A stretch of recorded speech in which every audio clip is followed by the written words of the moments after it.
it's Christine, the Haunt Girl, and I had an awesome Tuesday night in Hollywood this week. It's kind of a weird thing to say, but it's true. On Tuesday night, I went to the It Experience in Hollywood, which was a free pop-up haunt, and I will put the video to that in the description below. But prior to that, I went to the Magic Castle, which is a private magician's club in Hollywood. And I happen to be a member of the Academy of Magical Arts, and that's our clubhouse, so it's my home away from home. But I went for a very specific reason. They had a pop-up escape room.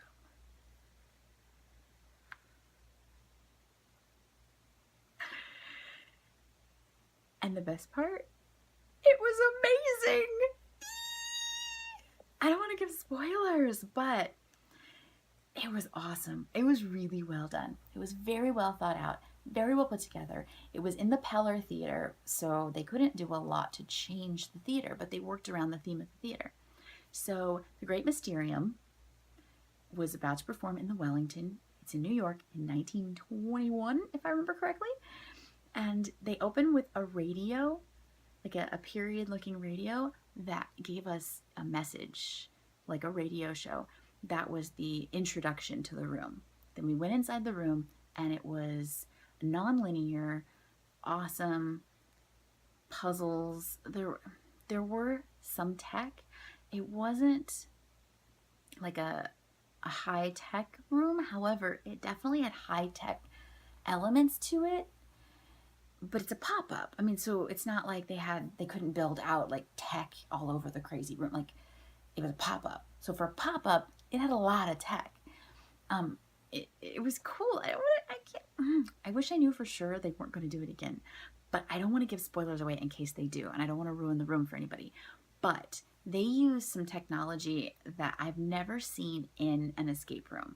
I have seen it in the haunt community, but the way they used it was so brilliant. I mean, it was magic. It was magic. It was so good. So, keep an eye out in case they open this room somewhere else or they do it again and you get the opportunity to go. It was an 8-person room. The way they set it up was magician members could order tickets online for 20 bucks through the website, but you had to be a magician member and you could only have 4 people in your group. So there were a total of 8 people. So you'd have at least 2 magicians in the game. There were a couple of things that were prior knowledge to the magic community. However, you always had magicians in your game, so it wasn't like it was stuff magicians wouldn't know. I mean, it was stuff that I knew, and I do ventriloquism.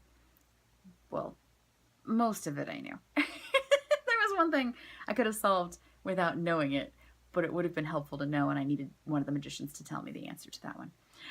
But again, if they were to open it up to the public, I talked to the designers, and they said they would totally make it information that was in the room for you to find if it was open to just the general public, but they knew with the magicians coming in.